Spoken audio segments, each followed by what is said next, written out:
ಅರಮನೆಯಲ್ಲಿ ಪಾಂಡವರು ಕೌರವರು ದಿನನಿತ್ಯ ಒಂದಲ್ಲ ಒಂದು ರೀತಿಯಲ್ಲಿ ಜಗಳಗಳು, ಕಲಹಗಳು, ಮನಸ್ತಾಪಗಳು, ಗೊಂದಲಗಳು ಅರಮನೆಯಲ್ಲಿ ಸೃಷ್ಟಿಯಾಗುತ್ತೇನೇ ಇದ್ದವು. ಹೌದಾ?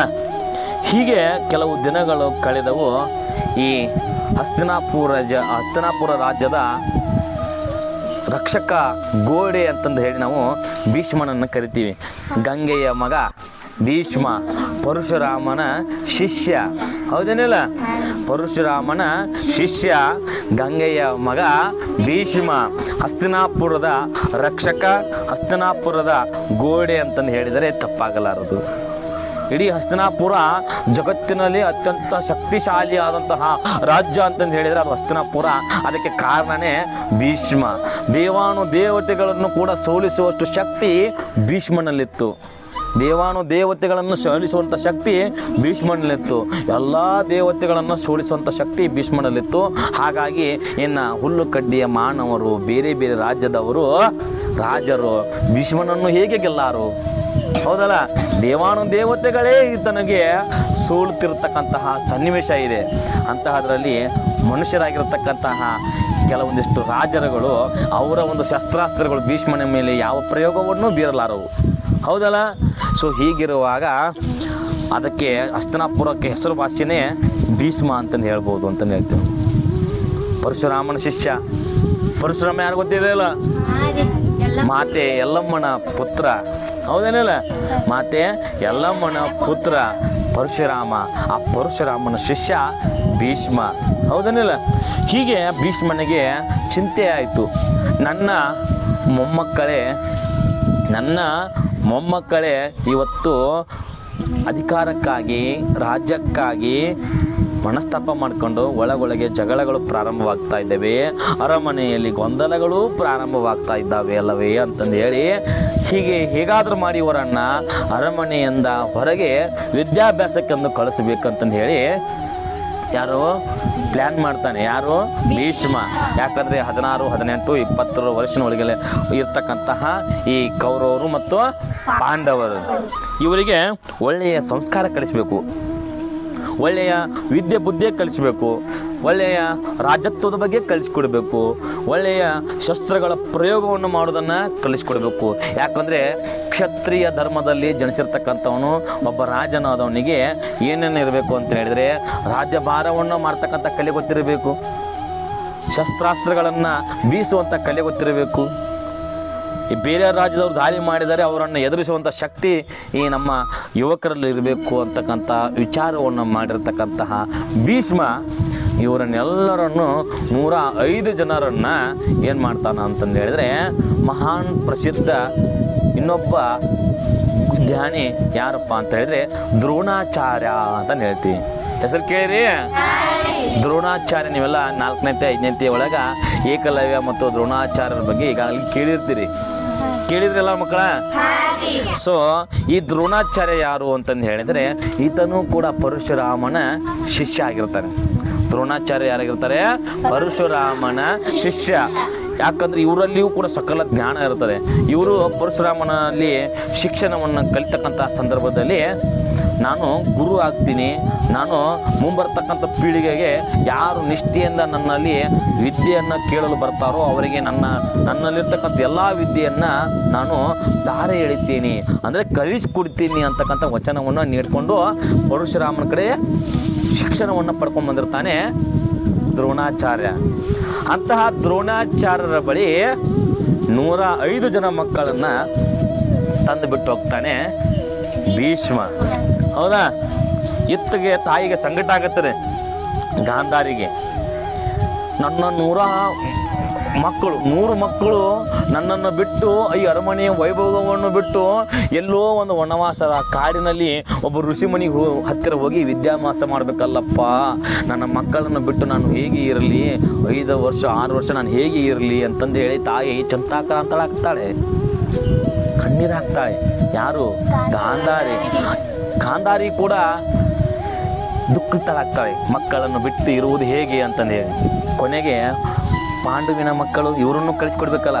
ಯಾಕಂದರೆ ಈ ಪಾಂಡುವಿನ ಮಕ್ಕಳಲ್ಲಿ ಈಗಾಗಲೇ ಒಳ್ಳೆಯ ಸಂಸ್ಕಾರ ಇರುತ್ತದೆ, ಯಾಕಂದರೆ ಇವರಲ್ಲಿ ಧರ್ಮ ಇರ್ತದೆ, ನ್ಯಾಯಪರ ಆಗಿರ್ತಾರೆ, ಒಳ್ಳೆಯ ನಡತೆಯನ್ನು ಹೊಂದಿರ್ತಾರೆ, ಒಳ್ಳೆಯ ಸಂಸ್ಕಾರವನ್ನು ಹೊಂದಿರ್ತಾರೆ. ಹೌದಾ? ಎಲ್ಲ ಒಳ್ಳೆಯ ಮೌಲ್ಯಗಳು, ಒಳ್ಳೆಯ ಅಂಶಗಳನ್ನು ಜನ್ಮದತ್ತವಾಗಿಯೇ ಪಡೆದುಕೊಂಡು ಬಂದಿರತಕ್ಕಂಥವ್ರು. ದೇವತೆಗಳ ಅಂಶ ಅಲ್ಲವೇ ಇವರು? ದೇವತೆಗಳ ಅಂಶ ಅಂತಂದಮೇಲೆ ಅವರಲ್ಲಿ ಮನುಷ್ಯನಲ್ಲಿ ಬರ್ತಕ್ಕಂಥದ್ದು ಒಳ್ಳೆಯದನ್ನೇ ಆಗಿರ್ತಾರೆ. ಹೌದಾ? ಸೊ ಹೀಗೆ ಪಾಂಡವರು, ಕೌರವರು ದ್ರೋಣಾಚಾರ್ಯರ ಹತ್ತಿರ ಸಕಲ ವಿದ್ಯೆಗಳನ್ನು ಪಡೆದುಕೊಂಡು ಬರುವುದಕ್ಕೆ ಬಂದುಬಿಡ್ತಾರೆ ಕಾಡಿನಲ್ಲಿ. ಯಾಕಂದರೆ ಮುಂಚೆ ಎಲ್ಲ ಗುರುಕುಲ ಪದ್ಧತಿ ಇತ್ತು. ಏನಿತ್ತು? ಗುರುಕುಲ ಪದ್ಧತಿ. ಯಾವುದೋ ಒಂದು ಕಾಡಿನಲ್ಲಿ ಹೋಗಿ ಕಾಡಿನೊಳಗೆ ಋಷಿಮಣಿಗಳಿಗೆ ಒಂದು ಗುಡಿಸಲುಗಳು ಇರ್ತಿದ್ದು, ಅಲ್ಲೇ ಒಂದು ಗಿಡದ ಕೆಳ ಒಂದು ಕಟ್ಟೆ, ಆ ಕಟ್ಟೆ ಕೆಳಗಡೆ ವಿದ್ಯಾರ್ಥಿಗಳು ಕೆಳಗಡೆ ಕುಂತ್ಕೊಂಡು ಪಾಠವನ್ನು ಕೇಳ್ತಕ್ಕಂಥ ಒಂದು ಸಂದರ್ಭ ಇತ್ತು. ಅಂಥ ಒಂದು ಶಿಕ್ಷಣ ಪದ್ಧತಿಯನ್ನು ಗುರುಕುಲ ಪದ್ಧತಿ ಅಂತಂದೇಳಿ ನಾವು ಆಗಿನ ಕಾಲದೊಳಗೆ ಕರಿತಿದ್ದೀವಿ. ಗುರುಗಳೆಲ್ಲಿ ಇರ್ತಾರಲ್ಲ ಅಲ್ಲೇ ಹೋಗಿ ಶಿಕ್ಷಣವನ್ನು ಪಡಿತಕ್ಕಂಥದ್ದು. ತಂದೆ ತಾಯಿ ಬಂಧು ಬಳಗ ಅಣ್ಣ ಅಕ್ಕ ತಮ್ಮ ಅವರು ಹುಟ್ಟಿ ಬೆಳೆದಿರ್ತಕ್ಕಂಥ ಎಲ್ಲ ಏನು ಸಂಬಂಧಗಳನ್ನು ಬಿಟ್ಟು ಶಿಕ್ಷಣವನ್ನು ಪಡೆಯೋದಕ್ಕಂತಂದು ರಾಜರ ಮಕ್ಕಳಾದರೂ ಆಯಿತು, ಸಾಮಾನ್ಯ ಮಕ್ಕಳಾದರೂ ಆಯಿತು, ಶಿಕ್ಷಣ ಬೇಕಂದರೆ ಗುರುಕುಲ ಪದ್ಧತಿಗೆ ಕಾಡಿನೊಳಗೆ ಹೋಗಿ ಸನ್ಯಾಸಿಗತೆಯೇ ಹೋಗಿ ಅಲ್ಲಿ ಏನು ಗುರುಗಳು ಕೊಡ್ತಾರಲ್ಲ, ತಿನ್ನೋದಕ್ಕೆ ಆಹಾರವೇನು ಕೊಡ್ತಾರಲ್ಲ, ಅಂಬಲಿ ಆಗಿರ್ಬೋದು, ಇಂಥ ಏನು ಹಣ್ಣು ಹಂಪಲುಗಳನ್ನ ತಿಂದುಕೊಂಡು ಜೀವನವನ್ನು ಮಾಡಿಕೊಂಡು ಶಿಕ್ಷಣವನ್ನು ಪಡಿತಕ್ಕಂಥ ಪದ್ಧತಿ ಇತ್ತು. ಅರಮನೆಯಲ್ಲಿ ಬೆಳೆದಿರ್ತಕ್ಕಂಥವ್ರಲ್ಲ ಕೌರವರು, ರಾಜ ವೈಭವದೊಳಗೆ ಇದ್ದರು. ಅರಮನೆಯಲ್ಲಿ ಒಂದು ಸುಂದರವಾದಂಥ ಕೋಣೆಯಲ್ಲಿ ಮಲಗಿಕೊಂಡಿರ್ತಕ್ಕಂಥವ್ರು, ಮೆತ್ತಗೆ ಹಾಸಿಗೆಯಲ್ಲಿ ಮಲಗಿಕೊಂಡಿರ್ತಕ್ಕಂಥವ್ರು, ಅರಮನೆ ಒಳಗೆ ಬೆಳೆದಿರ್ತಕ್ಕಂಥವ್ರು ಕಾಡಿನಲ್ಲಿ ಹೇಗೆ ಜೀವಿಸಲಾರರು? ಇದು ಚಿಂತೆ ಗಾಂಧಾರಿಗೆ ಕಾಡಿತು. ನನ್ನ ಮಕ್ಕಳಲ್ಲಿ ಏನು ತಿನ್ನಾರು? ಯಾವುದೋ ಒಂದು ಗಿಡದಲ್ಲಿ ಬೆಳೆದಿರ್ತಕ್ಕಂಥ ಹಣ್ಣು ಹಂಪಲ ತಿಂದು ಬದುಕಬೇಕಾ? ಅರಮನೆಯಲ್ಲಿ ಆರಾಮಾಗಿ ಓಡಾಡ್ಕೊಂಡು ಇರಲಿ ಬಿಡಿ ಮಾಮಾಶ್ರೀ ಅಂತಂದ್ರೆ ಗಾಂಧಾರಿ ಭೀಷ್ಮನನ್ನು ಕೇಳ್ತಾರೆ. ಅತ್ತ ಭೀಷ್ಮ ಗಾಂಧಾರಿಯ ಮಾತನ್ನು ಕೇಳಲ್ಲ. ಗಾಂಧಾರಿ, ಇದು ನಿನಗೆ ತಿಳಿತಕ್ಕದ್ದಲ್ಲ. ನಮ್ಮ ಮಕ್ಕಳಿಗೆ ಒಳ್ಳೆಯ ಸಂಸ್ಕಾರ, ಒಳ್ಳೆಯ ವಿದ್ಯೆ ಕಲಿಸಿಕೊಡ್ಬೇಕಾಗಿತ್ತಂದರೆ ಅವ್ರಿಗೆ ಶಿಕ್ಷಣ ಅವಶ್ಯಕವಾಗಿದೆ ಅಂತಂದು ಹೇಳಿ ಗಾಂಧಾರಿಯನ್ನು ಒಪ್ಪಿಸಿ ಕೊನೆಗೆ ದ್ರೋಣಾಚಾರ್ಯರ ಹತ್ರ ಎಲ್ಲರೂ ಬರ್ತಾರೆ. ಆವಾಗ ಧೃತರಾಷ್ಟ್ರನ ಮಕ್ಕಳು ಈ ದುರ್ಯೋಧನ, ದುಶ್ಯಾಸನ ಇವರೆಲ್ಲರೂ ಕುಡ್ಕೊಂಡು ಅಲ್ಲೇ ಹೆಂಗಾದರೂ ಮಾಡಿ ಪಾಂಡವರನ್ನು ಕೊಂದು ಬಿಡೋಣ ಅಂತ ಮತ್ತೆ ಪ್ಲ್ಯಾನ್ ಮಾಡ್ತಾರೆ. ಅವರು 5 ಜನ, ನಾವು 100 ಜನ. 5 ಜನ ಏನು ಮಾಡ್ಯಾರ ತಾನೇ? ನಾವು 100 ಜನ ಸಹೋದರರಿದ್ದೀವಿ, ಅಲ್ಲೇ ಹೇಗಾದರೂ ಮಾಡಿ ಅವರನ್ನು ಕೊಂದು ಬಿಡೋಣ, ಅವರನ್ನು ಹೇಗಾದರೂ ಮಾಡಿ ಸೋಲಿಸಿಬಿಡೋಣ, ಅಲ್ಲೇ ವಾಪಸ್ಸು ಹಸ್ತಿನಾಪುರಕ್ಕೆ ಬರದಂತೆ ತಡೆದು ಬಿಡೋಣ ಅಂತಂದು ಮತ್ತೆ ಒಳಗೆ ಸಂಚು ಹಂಚು ಹಾಕ್ತಾರೆ ಧೃತರಾಷ್ಟ್ರನ ಮಕ್ಕಳು ಕೌರವರು ಅಂತ ಹೇಳ್ತೇನೆ. ಅರ್ಥ ಆಗತ್ತದ ಎಲ್ಲರಿಗೆ? ಸೊ ಹೀಗೆ ಕೆಲವು ದಿನಗಳು ಕಳೀತವೆ. ಎಲ್ಲರಿಗೆ ಶಸ್ತ್ರಗಳ ವಿದ್ಯೆ, ಶಸ್ತ್ರಗಳನ್ನು ಬೀಸುವಂಥ ಕಲೆ ಹಿಂಗೆ ಬೀಸ್ತಾರೆ. ರಾಜ ಮಹಾರಾಜ ಶಸ್ತ್ರಗಳನ್ನು ಬೀಸ್ತಾರಲ್ಲ, ಖಡ್ಗಗಳನ್ನು ಬೀಸ್ತಿರ್ತಾರಲ್ಲ, ಅಂಥವ್ರಿಗೆ ಎಲ್ಲರಿಗೆ ಒಂದೊಂದು ಶಸ್ತ್ರಗಳನ್ನು ಕಳಿಸ್ತಾರೆ. ಒಬ್ಬರಿಗೆ ಅದರಲ್ಲಿ ಎಲ್ಲರಿಗೆ ಧನುಸ್ಸನ್ನು ಕಲಿಸ್ತಾರೆ, ಬಿಲ್ಲು ಬಿಡೋದನ್ನು ಕಲಿಸ್ಕೊಡ್ತಾರೆ. ಆಮೇಲೆ ಶಸ್ತ್ರಗಳನ್ನು, ಬರ್ಚಿಗಳನ್ನು, ಬಲೆಗಳನ್ನು, ಆಮೇಲೆ ಕೆಲವು ಧೃತರಾಷ್ಟ್ರನ ಮಕ್ಕಳು ಈ ಪಾಂಡವರು ವಿದ್ಯಾಭ್ಯಾಸಕ್ಕಾಗಿ ವನವಾಸಕ್ಕೆ ಹೋಗಿರ್ತಾರಲ್ಲ, ವನವಾಸಕ್ಕೆ ಹೋಗಿರ್ತಕ್ಕಂಥ ಸಮಯದಲ್ಲಿ ಏಕಲವ್ಯ ಅಂತಕ್ಕಂಥ ಒಬ್ಬ ವಿದ್ಯಾರ್ಥಿ, ಯಾರು? ಏಕಲವ್ಯ. ಗುರು ದ್ರೋಣಾಚಾರ್ಯರು ವಿದ್ಯೆ ನೀನು ಯಾರು ಬಾಲಕ ಅಂತ ಕೇಳಿದಾಗ ನಾನೊಬ್ಬ ಬೇಟೆಗಾರ, ನನಗೆ ನೀವು ವಿದ್ಯೆಯನ್ನು ಕಲಿಸ್ಕೊಡ್ಬೇಕು, ಬಿಲ್ ವಿದ್ಯೆಯನ್ನು ಕಲಿಸ್ಕೊಡ್ಬೇಕು. ಒಬ್ಬ ಬೇಟೆಗಾರನಿಗೆ ಬಿಲ್ ವಿದ್ಯೆ ಇಂಪಾರ್ಟೆಂಟ್ ಅಲ್ಲ, ಬೇಟೆ ಆಡ್ಬೇಕಾದ್ರೆ ಅವ್ನಿಗೆ ಏನು ಬೇಕು, ಬಿಲ್ ವಿದ್ಯೆ ಇಂಪಾರ್ಟೆಂಟ್ ಅಲ್ಲ. ಸೊ ಅಂತ ನನಗೆ ವಿದ್ಯೆಯನ್ನು ಕಲಿಸ್ಕೊಡಿ ದಯಮಾಡಿ ಗುರುಗಳೇ ಅಂತಂದ ಏಕಲವ್ಯ ಗುರು ದ್ರೋಣಾಚಾರ್ಯರನ್ನು ಬೇಡ್ಕೊಂಡಿರ್ತಾನೆ. ಸರಿ ತೋರಿಸಿ ನನಗೆ ಕಲಿಸೋದಕ್ಕೆ ಆಗೋದಿಲ್ಲ ಅಂತೇಳಿ ಅವನಿಗೆ ಅವಮಾನ ಮಾಡಿ ಕೂಡ ಕಳಿಸಿರ್ತಾನೆ. ಯಾರು? ದ್ರೋಣಾಚಾರ್ಯರು. ಹೀಗೆ ಕಳಿಸಿರ್ಬೇಕಾದಂಥ ಸಮಯದೊಳಗೆ ಈಗಾಗಲೇ ತರಬೇತಿ ನಡೀತಿರ್ತದಲ್ಲ, ಇವ್ರು ದಿನನಿತ್ಯ ಸುಮಾರು 3 ತಿಂಗಳು 5 ತಿಂಗಳು 6 ತಿಂಗಳು 5-6 ವರ್ಷ ವಿದ್ಯೆ ಕಲಿಸಿರ್ತಾನೆ. ಯಾರು? ದ್ರೋಣಾಚಾರ್ಯ. ಕೌರವರಿಗೂ ಪಾಂಡವರು 5-6 ವರ್ಷಗಳ ಕಾಲ ವಿದ್ಯೆಯನ್ನು ಕಲಿಸಿರ್ತಾನೆ. ಗಿಡದ ಮರಿಯಲ್ಲಿ, ಗಿಡದ ತಪ್ಪಲುಗಳ ಮರಿನಲ್ಲಿ ಹೊಂಡಗಳನ್ನು ಮಾಡಿ ಅಂಥಲ್ಲೆಲ್ಲ ಅಡಿಗೆ ಕುಳಿತುಕೊಂಡು ಆ ಅರ್ಜುನನಿಗೆ ಏನು ವಿದ್ಯೆ ಕಲಿಸಿರ್ತಾನಲ್ಲ, ಆ ವಿದ್ಯೆಯನ್ನು ಸಣ್ಣ ಮುಖಾಂತರ ದೂರಂತರ ತಿಳ್ಕೊಂಡಿರ್ತಕ್ಕಂಥವನು ಏಕಲವ್ಯ. ಅವನು ಕಲಿಸಲಿಲ್ಲ ಅಂದ್ರೆ ಪರವಾಗಿಲ್ಲ, ದೂರಿಂದ ವಿದ್ಯೆಯನ್ನು ಕಲಿತಿರ್ತಾನೆ. ಯಾರು?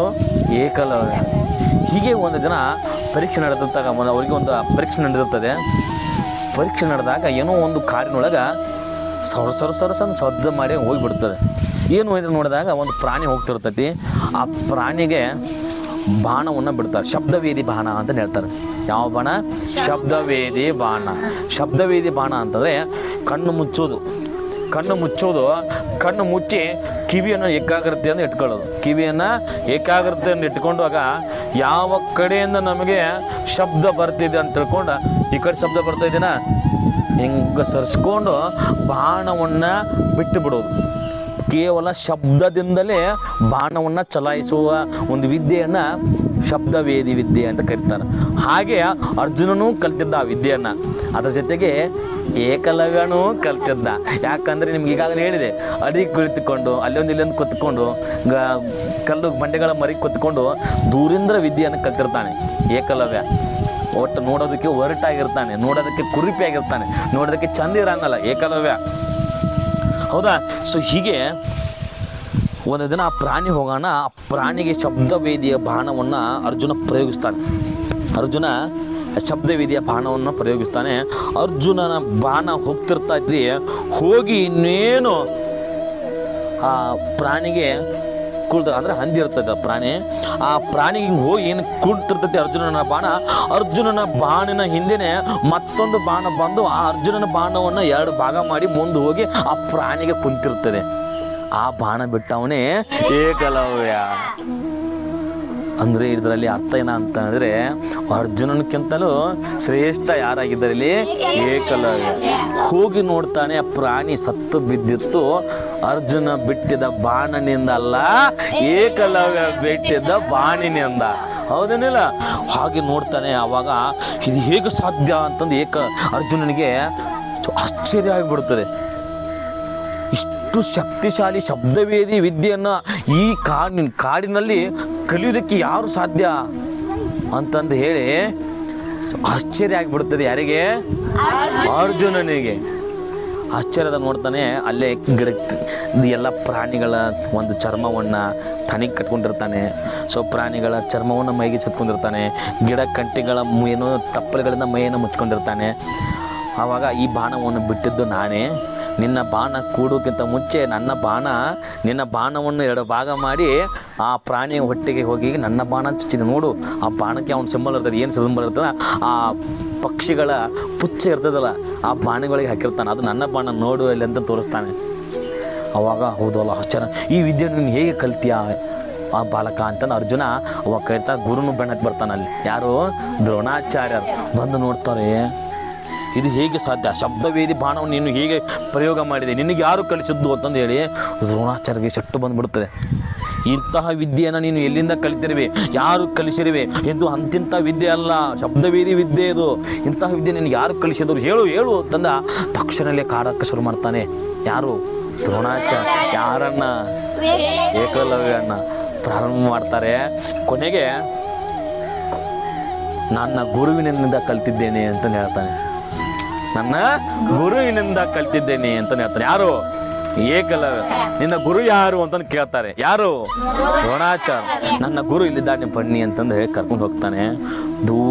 ಸುಮಾರು ಕಿಲೋಮೀಟರ್ ದೂರವರೆಗೆ ಹೋಗಿ ಒಂದು ಅಲ್ಲಿ ಸಮಾನವಾದಂಥ ಪ್ರದೇಶ, ಕೆಳಗಡೆ ಭೂಮಿ ಒಳಗಡೆ ಒಂದು ರೂಮಿನ ಗತಿ ಮಾಡ್ಕೊಂಡ್ಬಿಟ್ಟಿರ್ತಾನೆ. ಭೂಮಿ ಒಳಗಡೆನೆ ಅಲ್ಲೇ ಇರ್ತಾನೆ. ದಿನ ಅಲ್ಲೇ ಮಾಡ್ತಾನೆ. ಕೆಳಗೆ ಹೋಗ್ತಾರೆ, ಒಂದು ಗುಹೆ ಗತಿ ಮಾಡ್ಕೊಂಡಿರ್ತಾನೆ. ಭೂಮಿ ಒಳಗಡೆನೆ ಗುಹೆ ಒಳಗೆ ನೋಡ್ಕೊತಾನೆ. ಆ ಗುರುವಿನ ಒಂದು ಮೂರ್ತಿ ಮಾಡಿರ್ತಾನೆ. ಆ ಮೂರ್ತಿ ಯಾರಿಗೂ ಆಗಿರಂಗಲ್ಲ, ದ್ರೋಣಾಚಾರ್ಯರ ಮೂರ್ತಿನೇ ಆಗಿರ್ತದೆ. ಆ ದ್ರೋಣಾಚಾರ್ಯರ ಮೂರ್ತಿಯ ಮುಂದ್ಗಡೆನೆ ಕುಳಿತುಕೊಂಡು ವಿದ್ಯೆಯನ್ನು ಕಲಿತಂತಕ್ಕಂಥ ವ್ಯಕ್ತಿ ಯಾರು ಅಂತಂದು ಹೇಳಿದ್ರೆ ಏಕಲವ್ಯ. ಎಂದೂ ದ್ರೋಣಾಚಾರ್ಯರು ಅವನಿಗೆ ಶಿಕ್ಷಣವನ್ನು ನೀಡಿಲ್ಲ, ಶಸ್ತ್ರಗಳ ವಿದ್ಯೆ ಕಲಿಸಿಕೊಟ್ಟಿಲ್ಲ, ಧನುಷ್ಯನ ವಿದ್ಯೆ ಕಲಿಸಿಕೊಟ್ಟಿಲ್ಲ. ಗುರುವಿನ ಮೂರ್ತಿಯ ಮುಂದೆ ಕುಳಿತುಕೊಂಡು ಸಕಲ ಅರ್ಜುನನಿಗಿಂತಲೂ ಶ್ರೇಷ್ಠ ವಿದ್ಯೆಯನ್ನು ಪಡೆದುಕೊಂಡಿರ್ತಕ್ಕಂಥವನು ಏಕಲವ್ಯ. ನಿನಗೆ ಇನ್ನೂ ಯಾವ್ಯಾವ ವಿದ್ಯೆ ಗೊತ್ತಿದ್ದಾವೆ ಹೇಳು ಅಂತಂದು ದ್ರೋಣಾಚಾರ್ಯ ಕೇಳ್ತಾರೆ. ಗುರುಗಳೇ, ನೀವು ಅರ್ಜುನನಿಗೆ ಕಲಿಸಿದ ಪ್ರತಿಯೊಂದು ವಿದ್ಯೆಯು ನನಗೆ ಗೊತ್ತಿದೆ ಅಂತಂದು ಹೇಳ್ತಾನೆ. ಯಾರು? ಏಕಲವ್ಯ. ಹೌದಾ ಅಂತಂದು ಹೇಳ್ತಾನೆ. ಅದು ಹೇಗೆ ಕಲಿತೆ ನೀನು ಅಂತಾನೆ. ಗುರುಗಳೇ, ಅರ್ಜುನನಿಗೆ ನೀವು ರಾತ್ರಿ ವೇಳೆ ಎಲ್ಲರೂ ಹೇಳೋಕ್ಕಿಂತ ಮುಂಚೆ ಏನು ಕರೆಸಿರ್ತೀರಲ್ಲ, ಎಲ್ಲ ಸಮಯದಲ್ಲೂ ನಾನು ದೂರಿನಿಂದ ನೋಡಿಕೊಂಡು ನಾನು ಕಲಿತಿರುವೆ ಗುರುವೇ ಅಂತಂದು ಹೇಳ್ತಾನೆ. ಹಾಗಾದ್ರೆ ನೀನು ನನ್ನಿಂದ ಕಲ್ತಿರುವೆಯಾ? ಅದನ್ನು ಹೌದು ಗುರುವೆ, ನಿನ್ನಿಂದ ಕಲ್ತಿರುವೆ ಅಂತಂದು ಹೇಳಿ ತನ್ನ ಸಾಷ್ಟಾಂಗ ನಮಸ್ಕಾರವನ್ನು ಮಾಡ್ತಾನೆ, ಪಾದಗಳನ್ನು ಮುಟ್ಟಿ ಏಕಲವ್ಯ. ಹಾಗಾದರೆ ನೀನು ಗುರುವಿನಿಂದ ಅಂದರೆ ನನ್ನಿಂದ ನೀನು ವಿದ್ಯೆಯನ್ನು ಕಲ್ತ್ಕೊಂಡ್ಯಾ, ಹಾಗಾದರೆ ನನಗೆ ನೀ ಏನಾದರೂ ಉಡುಗೊರೆ ಗುರುದಕ್ಷಿಣೆಯಾಗಿ ನೀಡಬಲ್ಲೆಯಾ ಅಂತಂದ ಗುರು ದ್ರೋಣಾಚಾರ್ಯರು ಯಾರನ್ನ ಕೇಳ್ತಾರೆ? ಏಕಲವ್ಯನನ್ನ ಕೇಳ್ತಾರೆ. ಏನು ಬೇಕಾದರೂ ಕೇಳು ಗುರುವೇ, ನಾನು ಗುರುದಕ್ಷಿಣೆಯಾಗಿ ನಿಮಗೆ ಕೇಳಿದನೆಲ್ಲವನ್ನು ನೀಡುವೆ ಅಂತಂದು ಹೇಳ್ತಾರೆ. ಹಾಗಾದರೆ ನೀನು ನೀಡುವುದಾದರೆ, ಗುರುದಕ್ಷಿಣೆ ನೀಡುವುದಾದರೆ ನಿನ್ನ ಕೈ ಬೆರಳದ ಹೆಬ್ಬೆರಳನ್ನು ನನಗೆ ಉಡುಗೊರೆಯಾಗಿ ನೀಡು ಅಂತ. ನಿನ್ನ ಕೈಯಲ್ಲಿರ್ತಕ್ಕಂತಹ ಹೆಬ್ಬೆರಳನ್ನು ನೀಡು, ನಿನ್ನ ಬಲಗೈ ಹೆಬ್ಬೆರಳನ್ನು ನೀಡು ಅಂತ ಅರ್ಥ. ನಿನ್ನ ಬಲಗೈ ಹೆಬ್ಬೆರಳನ್ನು ನೀಡು. ಒಂದು ಕ್ಷಣವೂ ಕೂಡ ವಿಚಾರ ಮಾಡದೆ ಏಕಲವ್ಯ ತನ್ನ ಬಳಿ ಇದ್ದಂತಹ ಚಾಕುವನ್ನು ತೆಗೆದುಕೊಂಡು ಹೆಬ್ಬಳನ್ನು ಕಡದೇ ಬಿಡ್ತಾನೆ. ಹೆಬ್ಬೆರಳು ಹೋಗಿ ದೂರದಲ್ಲಿ ಹೋಗಿ ಬಿಡ್ತು. ಏಕಲವ್ಯನ ಇಲ್ಲಿಗೆ ಆತನ ಒಂದು ಪಾತ್ರ ಮಹಾಭಾರತದಲ್ಲಿ ಮುಕ್ತಾಯವಾಗ್ತದೆ. ಯಾಕಂದರೆ ಒಬ್ಬ ಬಿಲ್ಲುಗಾರನಿಗೆ ಬಿಲ್ಲು ಬಿಡಲು ಬೇಕಾಗಿರ್ತಕ್ಕಂಥದ್ದೇ ಹೆಬ್ಬೆರಳು. ಯಾಕಂದ್ರೆ ನಾವು ಬಿಡಬೇಕಾಗಿತ್ತಂದರೆ ಹೆಬ್ಬೆರಳೇ ಬೇಕು. ಅಂದರೆ ದ್ರೋಣಾಚಾರ್ಯ ಅವನ ಏಕಲವ್ಯನ ಹೆಬ್ಬೆರಳನ್ನೇ ಗುರುದಕ್ಷಿಣೆಯಾಗಿ ಪಡ್ಕೊಂಡ. ಅಂದರೆ ಇದರ ಅರ್ಥ ಅವೊಬ್ಬ ಬಿಲ್ಲು ವಿದ್ಯೆ ಅಂದರೆ ಅರ್ಜುನನಿಗಿಂತಲೂ ಶ್ರೇಷ್ಠ ಬಿಲ್ಲು ವಿದ್ಯೆದಾರ ಆಗ್ತಾನ ಅಂತಂದು ತಿಳ್ಕೊಂಡು ಗುರುದಕ್ಷಿಣೆಯಾಗಿ ಹೆಬ್ಬೆರಳನ್ನು ಕೇಳಿರ್ತಕ್ಕಂಥದ್ದು ಉಂಟು. ಹೌದಾ? ಅತ್ತ ದ್ರೋಣ ಯಾವಾಗ ಒಂದು ಮಾತನ್ನೂ ಹೇಳದೆ ಹೆಬ್ಬೆರಳನ್ನು ಕಡ್ಕೊಂಡು ಕೊಟ್ಟಲ್ಲ, ಆವಾಗ ಗುರು ದ್ರೋಣಾಚಾರ್ಯ ಕಣ್ಣಲ್ಲಿ ನೀರು ಬರ್ತದೆ. ಇವತ್ತಿಗೆ ನಾನು ಇಲ್ಲಿ ಪ್ರಮಾಣ ಮಾಡುತ್ತೇನೆ, ನಿನ್ನನ್ನು ನನ್ನ ಶಿಷ್ಯ ಅಂತಂದು ಒಪ್ಕೋತೀನಿ ಅಂತಂದು ಹೇಳ್ತಾನೆ. ಅವತ್ತು ನಿನ್ನನ್ನು ಶಿಷ್ಯ ಅಂತ ಒಪ್ಕೊಂಡಿಲ್ಲ, ಇನ್ನು ಮುಂದೆ ನೀನು ನನ್ನನ್ನು ಶಿಷ್ಯ ಅಂತಲೇ ಒಪ್ಕೋತೀನಿ ಅಂತಂದು ಹೇಳ್ತಾನೆ. ಆದರೂ ಕೂಡ ಗುರು ನೋವಿನ ಕಣ್ಣಲ್ಲಿ ನೀರು ಬರ್ತದೆ, ಅರ್ಜುನನು ಅಳ್ತಾನೆ. ಇಲ್ಲಿ ಯಾಕೆ ಈ ರೀತಿ ಗುರು ಮಾಡಿದ ಅಂತಂದು ಹೇಳಿದ್ರೆ, ಗುರು ವಚನ ಕೊಟ್ಟಿದ್ದಲ್ಲ, ಏನಂತ? ಜಗತ್ತಿನ ಸರ್ವಶ್ರೇಷ್ಠ ಧನುರ್ಧಾರ್ಯಾಗಿ ನಾನು ಮಾಡುವೆ ಅಂತ ಮಾತು ಕೊಟ್ಟಿದ್ದೇನೆ, ಪ್ರಮಾಣ ಮಾಡಿದ್ದೇನೆ. ಹಾಗಾಗಿ ನಿನ್ನ ಹೆಬ್ಬೆರಳನ್ನು ನಾನು ತೆಗೆದುಕೊಳ್ಬೇಕಾಯ್ತು ಅಂತಂದ ದ್ರೋಣಾಚಾರ್ಯ ಏಕಲವ್ಯನಿಗೆ ಹೇಳ್ತಾರೆ. ಇಷ್ಟು ಧೃತರಾಷ್ಟ್ರನ ಮಗ ಯಾರು? ದುರ್ಯೋಧನ ಪಾಂಡುರಾಜುವಿನ ಮಗ ಭೀಮ ಗದಾದೊಳಗೆ ಪ್ರಸಿದ್ಧಿ ಆಗ್ತಾರೆ. ಗದಾ ನೋಡಿದ್ರಲ್ಲ, ಹನುಮಂತನ ಕೈಯಾಗ ಇರ್ತಿದ್ದಲ್ಲ ಗದಾ. ನಮ್ಮ ನಾಟಕದೊಳಗೆ ನಮ್ಮ ಸಾಕ್ಷಿ ಹನುಮಂತನ ಕೈ ಹಿಡ್ಕೊಂಡಿದ್ರಲ್ಲ, ಸೊ ಆ ಗದಾದಾರಿ ಅಂತ ಹೇಳ್ತಾರೆ. ಅಂತಹ ಗದಾದಾರಿಯಲ್ಲಿ ಪ್ರಸಿದ್ಧಿ ಆಗ್ತಾರೆ ಯಾರ್ಯಾರು ಅಂತ ಹೇಳಿದ್ರೆ ಭೀಮ, ಇನ್ನೊಬ್ಬ ದುರ್ಯೋಧನ. ಇತ್ತ ಅರ್ಜುನ ಧನುಸ್ಸು ಅಂದರೆ ಬಿಲ್ಲು ವಿದ್ಯೆಯಲ್ಲಿ ಶ್ರೇಷ್ಠನಾಗ್ತಾನೆ. ಯಾರು? ಅರ್ಜುನ. ಒಂದು ದಿನ ಬಿಲ್ಲು ವಿದ್ಯೆ ಧನಸ್ಸಿನ ಏನೋ ಸ್ಪರ್ಧೆ ನಡೀತಿರ್ತದೆ. ಇದರಲ್ಲಿ ಯಾರು ಬಿಲ್ಲುಗಾರರಲ್ಲಿ ಪ್ರಸಿದ್ಧಿಯಾಗಿದ್ದಾರೆ ಅನ್ನೋದನ್ನು ಪರೀಕ್ಷೆ ಇಡ್ತಾರೆ ಗುರು ದ್ರೋಣಾಚಾರ್ಯರು. ಆಗ ಎಲ್ಲರನ್ನು ಸಾಲಾಕ ನಿಲ್ಲಿಸ್ತಾರೆ. ಗಿಡದಲ್ಲಿ ಒಂದು ಮರದ ಪಕ್ಷಿಯನ್ನಾಗಿ ಮಾಡ್ತಾರೆ. ಅಂದರೆ ಕಟ್ಟಿಗೆಯೊಳಗೆ ಒಂದು ಮರದಲ್ಲಿ ಒಂದು ಸಣ್ಣದಾದಂಥ ಒಂದು ಪಕ್ಷಿಯನ್ನು ಮಾಡ್ತಾರೆ, ಗುಬ್ಬಚ್ಚಿಯನ್ನಾಗಿ ಮಾಡ್ತಾರೆ. ಗುಬ್ಬಚ್ಚಿಯನ್ನು ಅಷ್ಟು ದೂರ ಇಡ್ತಾರೆ. ಎಲ್ಲರನ್ನೂ ಕನಿಷ್ಠ ನಿಲ್ಲಿಸ್ತಾನೆ. ನಿಮ್ಮ ಧನಸ್ಸನ್ನು ತೆಗೆದುಕೊಳ್ಳಿ, ಈ ನಿಮ್ಮ ಧನಸ್ಸಿನಿಂದ, ಈ ಬಾಣನಿಂದ ಆ ಪಕ್ಷಿಯನ್ನು ಹೊಡೀರಿ ಅಂತಂದ ಸ್ಪರ್ಧೆಯನ್ನು ಏರ್ಪಾಡು ಮಾಡ್ತಾನೆ ಗುರು ದ್ರೋಣಾಚಾರ್ಯರು. ಹೌದಾ? ಹೀಗೆ ಎಲ್ಲರನ್ನು ಕಾಣ್ತಾನೆ. ನಿನಗೇನು ಕಾಣತ್ತೀರಿ? ಫಸ್ಟಿಗೆ ಹೋಗ್ತಾನೆ ಯುಧಿಷ್ಠಿರ, ಎಲ್ಲರಿಗಿಂತ ದೊಡ್ಡ ಅವನೇ ಅಲ್ಲ. ಯುಧಿಷ್ಠಿರ ಹೋಗ್ತಾನೆ, ಯುಧಿಷ್ಠಿರ ನಿನ್ನ ಧನಸ್ಸನ್ನು ತೆಗೆದುಕೊಂಡು ಬಾ, ನಿನಗೆ ಏನು ಕಾಣ್ತಾ ಇದೆ ಅಲ್ಲಿ ಮರದಲ್ಲಿ ಅಂತಕ್ಕಂಥ. ಅವಾಗ ಒಂದು ಸಲ ನೋಡ್ತಾರೆ, ಗುರುಗಳೇ ನನಗೆ ಒಂದು ಮರ ಕಾಣ್ತಿದೆ, ಮರದ ತುಂಬೆಲ್ಲ ಇರುವೆಗಳು ಹೋಗ್ತಾ ಇದ್ದಾವೆ, ಕೆಲವೊಂದಿಷ್ಟು ಪಕ್ಷಿಗಳಲ್ಲಿ ಗೂಡು ಕಟ್ಟಿದ್ದಾವೆ. ಆ ಗೂಡಿನಲ್ಲಿ ಸಣ್ಣ ಸಣ್ಣ ಮರಿಗಳು ವಾಸ ಮಾಡ್ತಿದ್ದಾವೆ. ಆ ಮರಿಗಳ ತಾಯಂದಿರು ಒಂದು ಆಹಾರವನ್ನು ತಂದು ತರ್ತಾ ಇದ್ದಾವೆ. ಕೆಳಗಡೆ ಮತ್ತು ಇರುವೆಗಳು ಸಾಲಾಗಿ ಇರ್ತಾ ಇದ್ದೇವೆ. ಕೆಳಗಡೆ ಎಲ್ಲ ಗಿಡಗಳು ಮರಗಳು ಎಲೆಗಳು ಬಿದ್ದಿದ್ದಾವೆ. ಅದು ಗಿಡ ತುಂಬ ಸುತ್ತಮುತ್ತ ಎಲ್ಲವೂ ತಂಪಾದ ನೆರಳನ್ನು ಕೊಟ್ಟಿದೆ ಗುರುಗಳೇ ಅಂತಂದ ಯಾರು ಹೇಳ್ತಾರೆ? ಯುಧಿಷ್ಠಿರ. ಹಾಗಾದ್ರೆ ನೀನು ಉತ್ತಮವಾದಂಥ ರಾಜನಾಗುವಂಥ ಗುಣಗಳು ನಿನ್ನಲ್ಲಿದ್ದಾವ, ನೀನು ಧನಸ್ಸನ್ನು ಅಲ್ಲೇ ಇಟ್ಟು ಈ ಕಡೆ ಬಾ ಅಂತ ಕರೀತಾರೆ. ನಂತರದಲ್ಲಿ ದುರ್ಯೋಧನನ್ನು ಕರೀತಾರೆ. ದುರ್ಯೋಧನ ಏನು ಕಾಣ್ತಾ ಇದ್ದೀನಿ ನನಗೆ ಅಲ್ಲಿ ಕೇಳ್ತಾನೆ. ಗುರುಗಳೇ, ನನಗೊಂದು ಹಕ್ಕಿ ಕಾಣ್ತಾ ಇದೆ ಗಿಡದಲ್ಲಿ, ನೀವು ಏನು ಇಟ್ಟಿದ್ರಲ್ಲ ಹಕ್ಕಿ ಅದೊಂದು ಕಾಣ್ತಾ ಇದೆ, ಹಾಗಾದ್ರೆ ಹೊಡಿ ಅದಕ್ಕೆ ಅಂತಂದು ಹೇಳ್ತಾರೆ. ಹೊಡಿತಾನೆ. ಅದಕ್ಕೆ ಹೋಗಿ ಕೂಡೋದೇ ಇಲ್ಲ, ಬಿಲ್ಲು ಕೂಡೋದಿಲ್ಲ. ಕೊನೆಗೆ ಹೀಗೆ ಒಬ್ಬರು ಬರ್ತಾರೆ, ಎಲ್ಲರೂ ಬರ್ತಾರೆ. ಯಾರಿಗೂ ಕೂಡ ಸರಿಯಾದಂಥ ಉತ್ತರವನ್ನು ಕೊಡೋಕ್ಕೆ ಸಾಧ್ಯ ಆಗಲಿಲ್ಲ. ಯಾರು ಸರಿಯಾದ ಉತ್ತರವನ್ನು ಕೊಡ್ತಾರಲ್ಲ ಅವ್ರ ಕಡೆಯಿಂದ ಮಾತ್ರ ಆ ಬಿಲ್ಲನ್ನು ಬಿಡಿಸೋದು ಅವ್ರ ಕಡೆಯಿಂದ ಇತ್ತು. ಯಾರ್ದಿಗೂ? ದ್ರೋಣಾಚಾರ್ಯರು. ಕೊನೆಗೆ ಅರ್ಜುನ ಬರ್ತಾನೆ.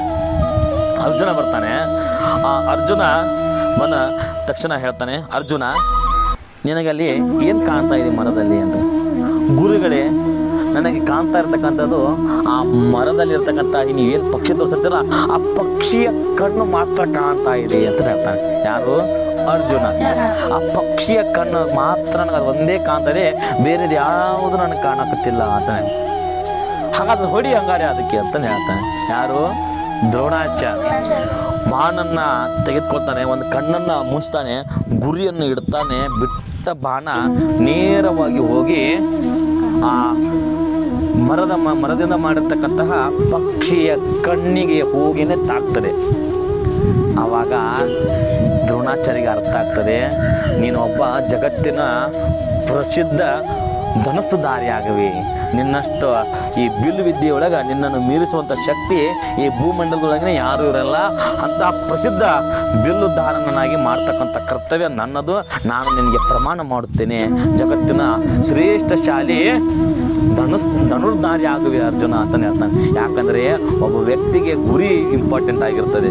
ಆ ಗುರಿಗೆ ಸುತ್ತಮುತ್ತ ನಾವೆಲ್ಲ ನೋಡಿದರೆ ಗುರಿ ತಪ್ಪಿದೆ. ಸುತ್ತಮುತ್ತ ಆ ಕಡೆಗೆ ನೋಡಿದರೆ ನಮ್ಮ ಗುರಿ ತಪ್ಪುತ್ತದೆ. ಯಾವ ವ್ಯಕ್ತಿ ತನ್ನ ಗುರಿ ಮೇಲೆ ನಿಯಂತ್ರಣವನ್ನು ಇಟ್ಕೊತಾನೋ ಅವಾಗ ಮಾತ್ರ ತನ್ನ ಗುರಿಯನ್ನು ಮುಟ್ಟೋದಕ್ಕೆ ಸಾಧ್ಯ ಆಗ್ತದೆ. ಅಂಥ ಶಕ್ತಿ ಅರ್ಜುನ ನಿನ್ನಲ್ಲಿದೆ ಅಂತಂದು ಹೇಳಿ ದ್ರೋಣಾಚಾರ್ಯರವನಿಗೆ ನಿನ್ನನ್ನು ಜಗತ್ತಿನ ಸರ್ವಶ್ರೇಷ್ಠ ಧನುರ್ಧಾರಿಯನ್ನಾಗಿ ಮಾಡುವಿ ಅಂತಂದು ಹೇಳಿ ಪ್ರಮಾಣವನ್ನು ಮಾಡ್ತಾನೆ ಗುರು ದ್ರೋಣಾಚಾರ್ಯರು ಅಂತ ಹೇಳ್ತೀನಿ. ಅಂದಿನಿಂದ ಎಲ್ಲರಿಗೆ ಯಾರ್ಯಾರು ಏನು ಪರೀಕ್ಷೆ ಮಾಡಿದಾರ, ಯಾರ್ಯಾರಿಗೆ ಏನೇನು ಕಲಿಸ್ಬೇಕಲ್ಲ ಅವೆಲ್ಲ ವಿದ್ಯೆಗಳನ್ನು ಸಪ್ರೇಟಾಗಿ ಕಲಿಸ್ಕೋತ ಹೊಂಟ. ಯಾರು? ದ್ರೋಣಾಚಾರ್ಯ. ಬಿಲ್ ವಿದ್ಯೆ ಒಳಗೆ ಪ್ರಸಿದ್ಧನಾಗಿರ್ತಕ್ಕಂಥವನು ಅರ್ಜುನ. ಕೊನೆಗೆ ಆತನಿಗೂ ಕೂಡ ಏನು ತರಬೇತಿಗಳು ಪ್ರಾರಂಭವಾದವು. ಇನ್ನೊಂದು ಏನಪ್ಪ ಅಂತಂದರೆ, ಗುರು ದ್ರೋಣಾಚಾರ್ಯ ಬಡ ಬ್ರಾಹ್ಮಣನಾಗಿದ್ದ. ಯಾರು? ದ್ರೋಣಾಚಾರ್ಯ. ಆ ಬಡ ಬ್ರಾಹ್ಮಣನಿಗೆ ಒಬ್ಬ ಮಗ ಇದ್ದ, ಅಶ್ವತ್ಥಾಮ ಅಂತ ಹೇಳ್ತೀವಿ. ಗುರು ದ್ರೋಣಾಚಾರ್ಯನ ಮಗ ಅಶ್ವತ್ಥಾಮ. ಅವನ ಮಗನಿಗೂ ಕೂಡ ವಿದ್ಯೆಯನ್ನು ಕಲಿಸಿರಲಿಲ್ಲ ಆತ. ಯಾಕಂದರೆ ಗುರುವಿನ ಒಂದು ಸಂಪ್ರದಾಯನೇ ಇರೋದು ಹಾಗೆ. ಆತನಿಗೆ ಎಷ್ಟು ಬಡತನ ಇತ್ತು ಅಂತಂದರೆ ಗುರು ದ್ರೋಣಾಚಾರ್ಯನಿಗೆ ತನ್ನ ಒಬ್ಬ ಮಗ ಯಾರು? ಅಶ್ವತ್ಥಾಮನಿಗೆ ಹಾಲನ್ನು ಕುಡಿಸುವಷ್ಟು ಶಕ್ತಿ ಅವನಲ್ಲಿರಲಿಲ್ಲ. ಯಾರಿಗೆ? ದ್ರೋಣಾಚಾರ್ಯ. ಜೋಳದ ಹಿಟ್ಟಿನ ಅಂಬ್ಲಿ ಬಿಳಿದಿರ್ತದಲ್ಲ ಅದನ್ನೇ ಹಾಲೆಂದು ಅಶ್ವತ್ಥಾಮನಿಗೆ ಕುಡಿಸಿದ್ದು ಉಂಟು. ಅಷ್ಟು ಕಡುವು ಬಡತನ ಅಶ್ವತ್ಥಾಮನಿಗಿತ್ತು. ಅಶ್ವತ್ಥಾಮ ಇಲ್ಲಿ ಧೃತರಾಷ್ಟ್ರರ ಜೊತೆ ಸೇರ್ಕೊಂಡ್ಬಿಡ್ತಾನೆ. ಅವ್ರ ಜೊತೆ ಸೇರ್ಕೊಂಡು ನಿಮ್ಮ ತಂದೆ ಇವನು ಯಾರು? ದುರ್ಯೋಧನ ಅಶ್ವತ್ಥಾಮನಿಗೆ ಆಸೆ ತೋರಿಸ್ತಾನೆ.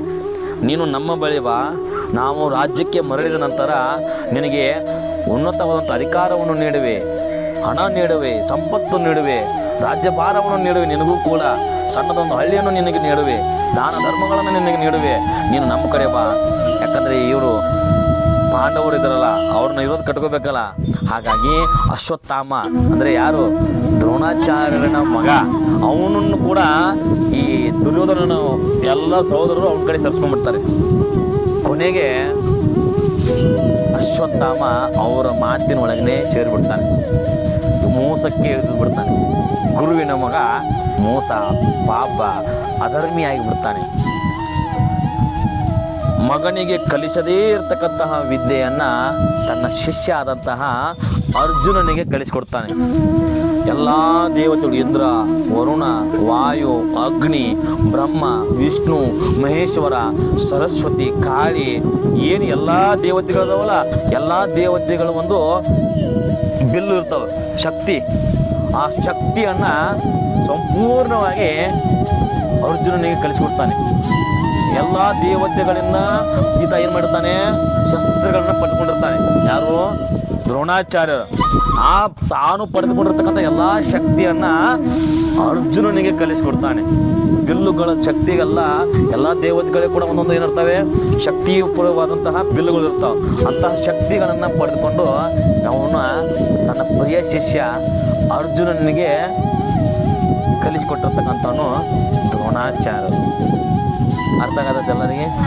ಸೊ ಹೀಗೆ ಎಲ್ಲ ವಿದ್ಯೆಗಳನ್ನು ಕೊನೆಗೆ ಸಂಪೂರ್ಣವಾಗಿ ಏನು ಮಾಡ್ತಾರಪ್ಪ ಅಂತಾರೆ, ವಿದ್ಯೆಯನ್ನು ಪಡ್ಕೊಳ್ತಾರೆ. ಯಾರು? ಕೌರವರು, ಆಮೇಲೆ ಪಾಂಡವರು. ನಿಮ್ಮ ತಂದೆಯವರು ನಿನಗೆ ಕಲಿಸಿಲ್ಲ ವಿದ್ಯೆಯನ್ನು. ಬ್ರಹ್ಮಾಸ್ತ್ರ, ಬ್ರಹ್ಮನಿಂದ ಇರ್ತಕ್ಕಂಥ ಅಸ್ತ್ರ ಬ್ರಹ್ಮಾಸ್ತ್ರ. ಬ್ರಹ್ಮಾಸ್ತ್ರ ಇಡೀ ಜಗತ್ತಿನೊಳಗೆ ಅದರಷ್ಟು ಶಕ್ತಿಶಾಲಿ ಆಯುಧ ಮತ್ತೊಂದಿಲ್ಲ. ಬ್ರಹ್ಮಾಸ್ತ್ರ ಶಕ್ತಿ ಎಷ್ಟಿದೆ ಅಂತಂದರೆ, ಶಿವನ ಕೈಲಿರ್ತಕ್ಕಂತಹ ತ್ರಿಶೂಲ, ವಿಷ್ಣುವಿನ ಕೈಲಿರ್ತಕ್ಕಂತಹ ಸುದರ್ಶನ ಚಕ್ರ, ಅರ್ಥ ಆಗತೈತಿ? ಬ್ರಹ್ಮನ ಅಸ್ತ್ರಕ್ಕೆ ಸಮ. ಅಷ್ಟು ಶಕ್ತಿಶಾಲಿ ಅಸ್ತ್ರ ಬ್ರಹ್ಮಾಸ್ತ್ರ. ಒಂದು ಸಲ ಬ್ರಹ್ಮಾಸ್ತ್ರವನ್ನು ಬಿಟ್ಟರೆ ಇಡೀ ಭೂಮಂಡಲವನ್ನೇ ನಾಶ ಮಾಡಬಹುದು, ಅಷ್ಟು ಶಕ್ತಿಶಾಲಿ ಆದಂತಕ್ಕಂಥ ಅಸ್ತ್ರ. ಅಂತಹ ಅಸ್ತ್ರಗಳನ್ನು ಅರ್ಜುನನಿಗೆ ಕಲಿಸಿಕೊಟ್ಟಿರ್ತಕ್ಕಂಥವನು ದ್ರೋಣಾಚಾರ್ಯ. ಹೀಗೆ ಎಲ್ಲ ವಿದ್ಯೆಗಳನ್ನು ಕಲಿತ್ಕೊಂಡು ಕೊನೆಗೆ ಪಾಂಡವರು, ಕೌರವರು, ಗುರು ದ್ರೋಣಾಚಾರ್ಯರೊಂದಿಗೆ ಹಸ್ತಿನಾಪುರಕ್ಕೆ ಬರ್ತಾರೆ. ಇಲ್ಲಿ ಬರ್ತಾರೆ, ಹಸ್ತಿನಾಪುರಕ್ಕೆ ಬರ್ತಾರೆ. ಈಗ ಒಂದು ದಿನ ಹಸ್ತಿನಾಪುರದೊಳಗೆ ದ್ರೋಣಾಚಾರ್ಯರು ಬರ್ತಾರೆ. ಬಂದ ನಂತರ ಭೀಷ್ಮನಿಗೆ ಭೇಟಿ ಆಗ್ತಾರೆ. ಯಾರು? ದ್ರೋಣಾಚಾರ್ಯರು. ಭೀಷ್ಮನಿಗೆ ಭೇಟಿ ಆದ ನಂತರ ಭೀಷ್ಮನಿಗೆ ಹೇಳ್ತಾರೆ, ನನಗೆ ನೀವು ಉಡುಗೊರೆಯಾಗಿ ಏನನ್ನು ನೀಡುವಿರಿ ಅಂತ ಹೇಳ್ತಾರೆ. ಗುರುದಕ್ಷಿಣೆಯಾಗಿ ನನಗೆ ನೀವು ಏನನ್ನು ನೀಡುವಿರಿ ಅಂತ ಹೇಳಿದಾಗ, ಏನು ಬೇಕು ಕೇಳು ದ್ರೋಣಾಚಾರ್ಯರೇ ಅಂತಂದು ಹೇಳ್ತಾರೆ. ನನಗೆ ಹಣ ಬೇಡ, ಆಸ್ತಿ ಬೇಡ, ಸಂಪತ್ತು ಬೇಡ, ನನ್ನದೊಂದು ಕೋರಿಕೆ ಅದನ್ನು ನೆರವೇರಿಸಿಕೊಡ್ಬೇಕು ಅಂತಂದು ಹೇಳ್ತಾರೆ. ಗುರುದಕ್ಷಿಣೆ ಕೊಡುವರಾದರೆ ನೀವು ಅದನ್ನು ನೀಡಬೇಕು ಅಂತಂದು ಹೇಳ್ತಾರೆ. ಯಾರು? ದ್ರೋಣಾಚಾರ್ಯ. ಏನು ಹೇಳಿ ಅಂತಂದು ಹೇಳ್ತಾರೆ, ದೃಪದ ಅಂತಕ್ಕಂಥ ಒಬ್ಬ ರಾಜ ಇದ್ದಾನೆ.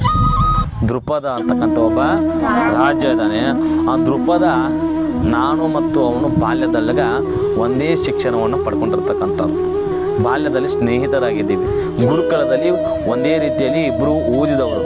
ಒಂದು ಬಾಳೆಹಣ್ಣು ಇತ್ತು ಅಂದರೆ ಅದರಲ್ಲಿ ಅವನು ಅರ್ಧ ನಾನು ಅರ್ಧ ತಿಂದಿರ್ತಕ್ಕಂಥದ್ದು, ಅಷ್ಟು ನಮ್ಮ ಮಧ್ಯೆ ಗೆಳೆತನ ಇತ್ತು. ಈಗ ಆತ ದೊಡ್ಡ ರಾಜ್ಯದ ರಾಜನಾಗಿದ್ದಾನೆ. ಒಂದು ದಿನ ನನಗೆ ಬಡತನದಿಂದಾಗಿ ಅವನ ಅರಮನೆಗೆ ನಾನು ಹೋಗಿದ್ದೆ. ಆ ಅರಮನೆಗೆ ಹೋದಂಥ ಸಮಯದೊಳಗೆ ನನ್ನ ಸ್ನೇಹಿತ ನನಗೆ ಏನಾದರೂ ಸಹಾಯ ಮಾಡಿ ಆದನು ಅಂತಂದು ನಾನು ಸಹಾಯವನ್ನು ಕೇಳುವುದಕ್ಕೆಂದು ಹೋಗಿದ್ದೆ. ಅಲ್ಲಿ ನನಗೆ ಸಹಾಯ ಮಾಡಲಿಲ್ಲ. ನೀನು ಯಾರು? ಬಡ ಬ್ರಾಹ್ಮಣ ಭಿಕ್ಷುಕ ಇದೆಯಾ, ನಡಿ ಇಲ್ಲಿಂದ ಅಂತಂದು ಹೇಳಿ ರಾಜ್ಯಸಭೆಯಿಂದ ನನ್ನನ್ನು ಅವಮಾನ ಮಾಡಿದ್ದಾನೆ. ಅವನ ಮೇಲೆ ನಾನು ದಾಳಿ ಮಾಡಬೇಕು. ನಿಮ್ಮ ಎಲ್ಲ ಈ ಕೌರವರು ಪಾಂಡವರನ್ನು ಕೂಡಿ ನನಗೆ ಅವರ ಮೇಲೆ ದಾಳಿ ಮಾಡ್ತೀನಿ ಅಂತಂದು ದ್ರೋಣಾಚಾರ್ಯ ಭೀಷ್ಮರ ಮುಂದೆ ಹೇಳ್ತಾರೆ. ಆವಾಗ ತಮ್ಮ ಈಗಾಗಲೇ ಎಲ್ಲ ಶಿಕ್ಷಣವನ್ನು ಪಡ್ಕೊಂಡಿದ್ದಾರಲ್ಲ, ಯಾರು? ಕೌರವರು ಪಾಂಡವರು. ನಾನೇ ಗೆದ್ಕೊಂಡು ಬರಬೇಕು ಅನ್ನೋದು ಧೃತರಾಷ್ಟ್ರನೇ. ಯಾರು? ಧೃತರಾಷ್ಟ್ರನ ಮಕ್ಕಳಿಗೆ ಇವರು ಇಲ್ಲ, ಯಾರನ್ನು ಕಳಿಸ್ಕೊಡ್ತಾರಲ್ಲ ಅವ್ರಿಗೆ ಹೋಗಾಕಿ ಇವ್ರು ಹೇಳಿದ್ದಾರೆ. ಇಲ್ಲ, ನಾನೇ ಹೋಗ್ಬೇಕು ಅಂತ ಹಠ ಹಿಡ್ಕೊಂಡ. ಯಾರು? ದುರ್ಯೋಧನ. ಕೊನೆಗೆ ದುರ್ಯೋಧನ 5 ಜನ ತನ್ನ ಸಹೋದರನ ಕರ್ಕೊಂಡು ತನ್ನ ಸೈನ್ಯವನ್ನು ಕರೆದುಕೊಂಡು ದೃಪದ ರಾಜನ ಮೇಲೆ ದೃಪದ ರಾಜನ ಮೇಲೆ ದಾಳಿ ಮಾಡ್ತಾನೆ. ದಾಳಿ ಮಾಡಿದಾಗ ಅಲ್ಲಿ ಇವರನ್ನು ಕಟ್ಟಿ ಹಾಕಿಬಿಡ್ತಾರೆ. ದುರ್ಯೋಧನ ಸೈನಿಕರನ್ನು ಕಟ್ಟಿ ಹಾಕಿಬಿಡ್ತಾರೆ, ಸೋತ್ ಬಿಡ್ತಾರೆ ಅವರು. ಆವಾಗ ಯಾರು ಹೋಗ್ತಾರೆ? ಪಾಂಡವರು ಹೋಗ್ತಾರೆ. ಪಾಂಡವರು ಹೋದಾಗ ಇನ್ನೇನು ದುರ್ಯೋಧನನ ಕೊಲ್ತಿರ್ತಾರೆ, ಹಿಂಗೆ ರುಂಡು ಹಾಸ್ತಿರ್ತಾರೆ. ಆವಾಗ ಅರ್ಜುನ ಎಷ್ಟೋ ಕಿಲೋಮೀಟರ್ ದೂರದಿಂದ ಇಟ್ಕೊಂಡು ತನ್ನ ಒಂದು ಶಕ್ತಿಯ ಬಾಣವನ್ನು ಬಿಡ್ತಾನೆ, ನೇರವಾಗಿ ಅಲ್ಲೇ ಬಿದ್ದು ಬಿಡ್ತದೆ. ಕೈಯಿಂದ ಖಡ್ಗನೇ ಕಸಿದು ಬಿದ್ದು ಬಿಡ್ತದೆ. ಅವ್ನ ಹಗ್ಗ ಏನು ಕಟ್ಟಿ ಹಾಕಿರ್ತಾರೆ ಅವನನ್ನು ದುರ್ಯೋಧನನ, ಎಲ್ಲ ಹಗ್ಗವು ಕಳಿಸ್ಕೊಂಡು ಬೀಳ್ತಾರೆ. ಅಂತಹ ಅರ್ಜುನ ಇವರನ್ನು ರಕ್ಷಣೆ ಮಾಡ್ತಾನೆ. ಕೊನೆಗೆ ಸೋಲ್ತಾನೆ, ದ್ರುಪದನನ್ನು ಸೋಲಿಸ್ತಾರೆ. ಸೋಲಿಸಿದ ನಂತರ ಅವರನ್ನು ಎಳ್ಕೊಂಡು ಬರ್ತಿರ್ತಾರೆ. ಎಳ್ಕೊಂಡು ಬರಬೇಕಾದ್ರೆ ಆದರೂ ಕೂಡ ನಾನೇ ಗೆದ್ದನ್ನು ತಿಳ್ಕೊಂಡು ದುರ್ಯೋಧನ ಆ ದ್ರುಪದ ಏನಿದಲ್ಲ ಅವನು ನೀವು ಹೇಳ್ಕೊಂಡು ಹೋಗ್ಬಿಡ್ತಾನೆ. ಅವ್ರು ಹೇಳ್ಕೊತ ಮೊದಲ ನೀವು ಹೇಳ್ಕೊಂಡು ಹೋಗ್ಬಿಡ್ತಾನೆ. ಗುರುಗಳೇ ತೆಗೆದುಕೊರಿ, ನಾನು ನಿಮ್ಮ ಆಜ್ಞೆಯನ್ನು ಪಾಲಿಸುವೆ, ದ್ರುಪದ ರಾಜನನ್ನು ಸೋಲಿಸಿ ನಿಮ್ಮ ಮುಂದೆ ತಂದಿರುವೆ, ಏನು ಬೇಕಾದರೂ ತೆಗೆದುಕೊಳ್ಳಿ ಇವನಿಂದ ಅಂತಂದು ದುರ್ಯೋಧನ ಹೇಳ್ತಾನೆ. ಕೊನೆಗೆ ಅದು ಗೊತ್ತಿರುತ್ತಲ್ಲ, ಕಟ್ಟಿ ಹಾಕಿರ್ತಾರೆ, ಅವ್ನಿಗೆ ವಾಪಸ್ ಹೋಗಿರ್ತಾರಲ್ಲ, ಗೊತ್ತಿರುತ್ತೆ. ಕೊನೆಗೆ ಮಂಡಿ ಊರಿ ಕೆಳಗೆ ಕೊಡ್ತಾನೆ ದ್ರುಪದ. ನನ್ನನ್ನು ಕ್ಷಮಿಸು ಗೆಳೆಯ ಅಂತಂದು ಹೇಳ್ತಾನೆ. ನನ್ನನ್ನು ಕ್ಷಮಿಸು ಗೆಳೆಯ, ನನಗೆ ಮೋಸ ಮಾಡಿದೆ, ಹಸಿವು ಅಂತಂದು ಹೇಳಿ ಬಂದಾಗ ನಿನಗೆ ನಾನು ಸಹಾಯ ಮಾಡಲಿಲ್ಲ, ಒಂದು ಹಸು ಕೂಡ ನಿನಗೆ ನೀಡೋಕ್ಕಾಗಲಿಲ್ಲ, ದಯಮಾಡಿ ನನ್ನನ್ನು ಕ್ಷಮಿಸು. ದ್ರುಪದ, ನಾನು ನೀನು ಬಾಲ್ಯ ಸ್ನೇಹಿತರಾಗಿದ್ದೀವು. ಒಂದು ಬಾಳೆಹಣ್ಣು ಇತ್ತಂದರೆ ಅದರಲ್ಲಿ ನಾನು ಅರ್ಧ ನೀನು ಅರ್ಧ ತಿಂದು ಬೆಳೆದಿರ್ತಕ್ಕಂಥವ್ರು. ರಾಜ್ಯ ಅಧಿಕಾರ ಬರೋಣ, ನಿನ್ನ ಸ್ನೇಹಿತರನ್ನೆಲ್ಲವನ್ನೂ ಮರೆತು ಬಿಟ್ಟಿಯಲ್ಲ. ನನಗೆ ನಿನ್ನ ರಾಜ್ಯದ ಮೇಲೆ ಯಾವ ಅಧಿಕಾರವೂ ಇಲ್ಲ. ನಾನು ಕೇವಲ ಒಂದು ಹಸು ದಾಣ ಕೇಳೋದಕ್ಕಂತಂದು ಬಂದಿದ್ದೆ. ಅದನ್ನು ನೀನು ಕೇಳದೆ ನನ್ನನ್ನು ಒಬ್ಬ ಭಿಕ್ಷುಕ ಅಂತ ಹೇಳಿ ರಾಜ್ಯಸಭೆಯಿಂದ ಅವಮಾನ ಮಾಡಿ ನನ್ನನ್ನು ಕಳಿಸಿಕೊಟ್ಟಿಯಲ್ಲ. ಇವಾಗ ನೋಡು, ನನ್ನ ಶಿಷ್ಯಂದಿರು ನಿನ್ನನ್ನು ಸೋಲಿಸಿದ್ದಾರೆ, ಇದು ನನ್ನ ಶಕ್ತಿ ಅಂತಂದರೆ ದ್ರೋಣಾಚಾರ್ಯರು ದ್ರುಪದನಿಗೆ ಹೇಳ್ತಾರೆ. ಕೊನೆಗೆ ಕ್ಷಮೆಯನ್ನು ಕೇಳ್ಕೊಂಡು ಅರ್ಧ ರಾಜ್ಯವನ್ನು ಇಟ್ಕೋತಾನೆ. ಗೆದ್ದಂಥ ರಾಜ್ಯವನ್ನು ದ್ರೋಣಾಚಾರ್ಯ ಅವನು ಇಟ್ಕೋತಾನೆ. ಆಮೇಲೆ ಇನ್ನು ಅರ್ಧ ರಾಜ್ಯವನ್ನು ಆ ದ್ರುಪದನಿಗೆ ಬಿಟ್ಕೊಡ್ತಾನೆ. ಈಗ ತನಗೆ ಸೋತಾನಲ್ಲ, ಆದರೂ ಕೂಡ ಇವನಿಗೆ ಇನ್ನೂ ಸಿಟ್ಟಿರೋದಲ್ವಾ, ಅದೊಂದು ಮತ್ತೆ ಸ್ಟೋರಿ, ಮತ್ತು ಆಮೇಲೆ ಹೇಳ್ತೀನಿ ಅದು ಮತ್ತೆ ಮುಂದೆ. ಸೊ ಇಷ್ಟು ಕೊನೆಗೆ ಏನು ಮಾಡಿರಪ್ಪ ಅಂತಂದರೆ, ಈ ಪಾಂಡವರು ಕೌರವರು ವಿಜಯಶಾಲಿಯಾಗಿ ಗುರುದಕ್ಷಿಣೆಯಾಗಿ ಅವನಿಗೆ ದ್ರೋಣಾಚಾರ್ಯಗೆ ನೀಡಿದರು. ಕೊನೆಗೆ ಹಸ್ತಿನಾಪುರಕ್ಕೆ ಮತ್ತೆ ಮರಳಿ ಬಂದರು ಅಂತ ಹೇಳ್ತೀವಿ. ಹಸ್ತಿನಾಪುರಕ್ಕೆ ಬಂದ ನಂತರ ಹೀಗೆ ಕೆಲವು ದಿನಗಳು ಕಳೆದವು. ಹೀಗೆ ಆಡಳಿತ ಮುನ್ನಡೆಸ್ಕೊಂಡು ಹೊಂಟರು. ಆಮೇಲೆ ಕೊನೆಗೆ ಏನು ಮಾಡಿರಪ್ಪ ಅಂತ ಹೇಳಿದ್ರೆ, ಯುಧಿಷ್ಠರನ್ನು, ಆಮೇಲೆ ಮತ್ತು ಭೀಮ, ಆಮೇಲೆ ಅರ್ಜುನ, ನಕುಲ, ಸಹದೇವ, ಈ 5 ಜನ ಪಾಂಡವರು ಒಂದು ಕಡೆ ಆದರೆ ಕೌರವರು ಮತ್ತು ಒಂದು ಕಡೆ ಆದರೂ ಕೂಡ ಅವ್ರ ಮನಸ್ಸಿನಲ್ಲಿ ಅವರಿಬ್ಬರ ಮಧ್ಯೆ ಕಲಹಗಳು ಏನು ಕಡಿಮೆ ಆಗಲಿಲ್ಲ, ಇನ್ನೂ ಹೆಚ್ಚಿಗೆ ಆಗ್ತಾನೇ ಇದ್ದು. ಇದೇ ಸಮಯದೊಳಗೆ ಯಾಕಂದರೆ ಅರ್ಜುನನ ಸೋಲಿಸುವಷ್ಟು ಶಕ್ತಿ ಯಾರಲ್ಲೂ ಇರಲಿಲ್ಲ. ಈ ಕಥೆಯನ್ನು ಇವತ್ತಿಗೆ ಸಾಕು. ಮುಂದಿನ ಕಥೆಯನ್ನು ಮುಂದಿನ ತರಗತಿಯಲ್ಲಿ